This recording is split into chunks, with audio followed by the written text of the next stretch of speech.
Hey, what's up guys, this is DarkArmedDuelist, and today I'm going to be doing an updated version of my magical muskets. Now this deck is actually really interesting, and I have some interesting tech cards in here that make this deck go above and beyond what it can do normally.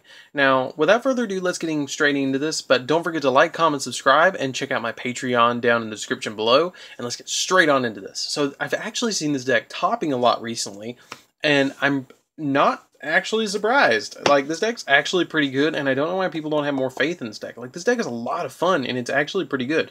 I know if people block that first normal summon, it's pretty deadly for the deck, but there's a couple of cards in here that help us with that.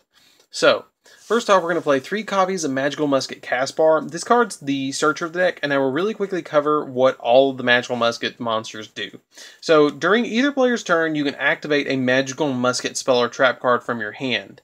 If a spell or trap card is activated in this card's column, then they have their effect. So for Caspar's particular effect is that you can add a Magical Musket card from your deck to your hand, which is really cool. But it can't be the card with the same name as that activated in this card's column.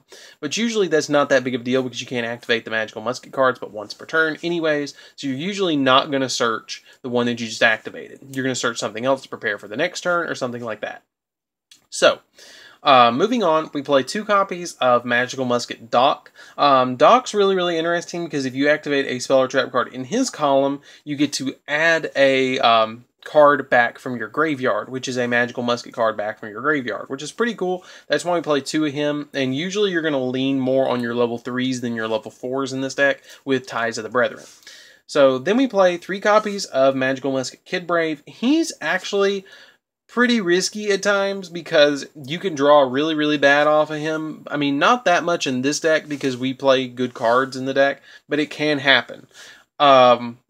His effect is that you can, if a spell or trap card is activated in his column, you get to discard a card and then draw 2 cards. So he's a +1 right off the bat, just getting you an extra card in your hand, which is nice. But you kind of have to be brave because if you draw really bad, it's not that great. Like if you draw monsters that you can't summon this turn or something like that, it's not that great. So then for the level 4s, we're playing 3 copies of Magical Musket Starfire. Let me put these down here so we can kind of spread them out a little bit more. So we play 3 copies of Magical Musket Starfire. Starfire's effect is that if you activate a spell or trap in her column, that her special ability is that you get to special summon any Magical Musket monster from your deck that's level 4 or lower. And the only one that's not level 4 or lower is Yugioh, and we're not playing Yugioh anymore. I was playing him at 1 in the last deck profile, but I decided to drop him altogether because I just couldn't see myself summoning him all that much. So you get special summon any of your Magical Muskets from your deck, which is really cool because it can grab you the exact one you need. Usually she's your combo starter that you summon out of Caspar. Caspar gets you to search, and then you go off and let your opponent have their turn, and then next turn you get really crazy because you've got plays in your hand. Then the next card that I play one of is Magical Musket Calamity. If you activate a spell or trap in her column, you get to target a Magical Musket in your graveyard and special summon it. She's really good late game, not really good early game, but that's why we only play 1 copy of her. Because you can search her with your Magical Musket Starfire or your Caspar. And if you get her and she gets destroyed, you can bring her back with Doc. So that's why we're playing her. Then for the final card, I play 1 copy of Magical Musket Wild. Wild's really good because during... if you activate a spell or trap card in his column, you get to target 3 of your Magical Musket cards in your graveyard, shuffle them back into the deck, and then draw a card. So he kind of lets you Pot of Avarice your grave, which is really nice, and it's really helpful. But that's it for the monsters. We're not playing that many monsters in the deck because we play quite a few draw cards in the deck, which can help us get into some other plays. So not very many monsters at all. So... for the spells, we are playing 1 copy of Raigeki. The Raigeki really helps. 1 copy of Upstart Goblin. A copy of Monster Reborn. And then for my special tech card, courtesy of Cody, I'll let you guys guess. So I'm going to put it face down and I will give you a hint. It has to do with the monster on this playmat. So that's your 1 little hint for the card. So I'm going to give it to you in 3, 2, 1. Don't forget to comment down below and tell me what it is. 3, 2, 1. Here we go. So it is a copy of Rank Up Magic, the 7th one. Now this card's really interesting because if you draw it in your normal draw phase, you can reveal it, and then during the main phase, you get to special summon out a monster from your extra deck that is a 101 or 107, all the way through there from your extra deck, and then immediately overlay it with a C 101 to 107, the corresponding number, which is pretty darn cool.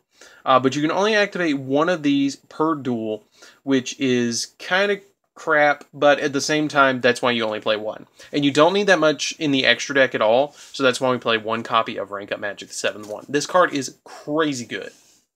Then we can play 2 copies of Double Summon. Double Summon is a card that if your opponent negates your first summon, you can conduct another summon. So it's really helpful to play Double Summon in the deck. Plus, if you activate this under a Magical Musket monster, they get their effect off. Then we play 2 copies of Steady Hands. I bumped this down from 3 to 2 because I found out that you actually don't need as many of them as you can play. It doubles the attack of a Magical Musket card, so it's kind of like a searchable double attack, which is nice, but you only really need 2. Then I play 3 copies of Cross Domination, which is the MVP of the deck. Cross Domination makes one of your opponent's monsters go to 0 and negates their effect, which is really, really nice. 3 copies of Ties of the Brethren. This lets you pay 2,000 life points, then target a level 4 lower monster you control. And for the rest of the turn, you can't special summon. Also, you special summon 2 monsters from your deck with the same type, attribute, and level as that monster. So that's why I said you lean more towards your 3s than your 2 or your 4s, because you're going to special summon out Doc, Kid Brave, and Caspar.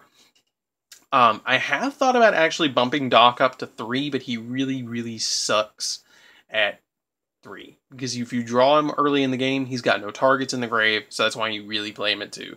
Then I play 3 copies of Pot of Duality.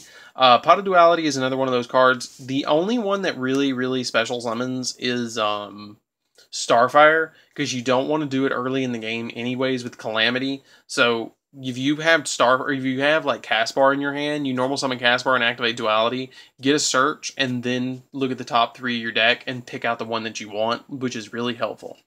I have thought about playing Desires in the deck because of the low monster count, and we don't have a lot of combo pieces, but it kind of kills Rank Up Magic. So you'd have to drop Rank Up Magic if you want to do that, and I would drop Rank Up Magic and the 2 double summons if you want to go that route, but I personally don't. I don't like Desires that much. So anyways, let's get into the traps. So the traps are where we really, really, really excel. The spells are helpful on your turn, but the traps are where it really comes into play for this being a control deck. So we play quite a few traps. So we play 3 copies of Magical Musket Desperado. Bang Bang. If you control a Magical Musket card, you can target a face-up card your opponent controls and destroy it, period. Really crazy. Really love this card. Then we play 1 copy of Fiendish Deal. If your opponent Raigekis at you, you activate this, and then they're like, well, crap. Because it makes all your Magical Musket monsters cannot be destroyed by battle or by card effects. So it's really, really nice, and you can activate it on your opponent's turn. So that's a thing. And technically, it's a speed spell too, so you could chain it. Which is really, really good. And if it's destroyed in your possession, you can add 1 Magical Musket card from your grave to your hand, which is nice. So if your opponent like MSTs it or something to get it off the field, it happens, or Twin Twisters it, they'd have to Cosmic Cyclone it for this effect not to go off. So anyways, we play 3 copies of Last Stand because it negates spells and traps, and it's a speed spell 3. You can actually negate Solemn Strikes with this, which is really, really good. And then I play 1 copy of Judgment and 2 copies of Strike. I don't play Warning. I thought about bumping in Warning, but with all the other stuff, it's just not needed compared to the rest of the stuff. So that's it for the main deck, guys. Let's get straight on into that extra deck. So the extra deck is not really, really needed. There's a couple of cards that you really need in the extra deck, but not a lot of it. Phantom Knights of Breaksword is a card that you really do need in the extra deck because you play a lot of 3s and it pops stuff. Then you need 1 Super Quantum Grand Pulse. Grand Pulse pops back row, and it's a big It has a big butt with 2800 defense. So you just put it in defense mode, pop a spell or trap, and then you're like, okay, we're good. Then you take one Castel because you have the ability to use it, and you can make it, and it just spins stuff. One Tornado Dragon to pop spells and traps. One Baguska because it's Baguska, and if you don't draw the right cards, you just make it and then put it in defense. Install. Then one number 107 Galaxy Eyes Tachyon Dragon, which you're never going to summon off of anything but rank up magic. And then a 107 or C107, which its ability is that you contribute 2 monsters. This card can make up to 3 attacks per round, which is crazy as long as it has that material on it, which is this 107. Crazy good. You can OTK your opponent off of just this one card. If they have a bunch of monsters in attack mode, because it has 4,500, and you draw a card and you just automatically get a 4,500 beater that can attack 3 times by attributing 2 monsters, and you're gonna summon monsters like crazy in this deck. I know there's not a lot of monsters in the deck, but you're gonna summon them. Then one Honor Arc and one C107 Silent Honor Dark. I'll put these down here. So Silent Honor Dark and Arc are really, really good. It brings itself back and gains you life points, and it gobbles up stuff, which is really good because you can target a special summon monster your opponent controls and attach it to this card as material, and when this card is destroyed and sent to the graveyard, while it has materials on it, you can special summon this card from your graveyard, then gain life points equal to its attack, and if it had number 107, must be attached, or must be in your graveyard to activate and resolve this effect. But it's going to be in the graveyard because you're going to summon it on top of it. So then I play a Borreload because you can make it really, really easy. I was actually playing around this deck before I deck profiled this, and I was making Borreloads like all over the place, so I made it. Firewall Dragon, just in case you want to make Firewall Dragon. Deco Talker, just in case you get 3 out off of like Ties of the Brethren the next turn you want to make it.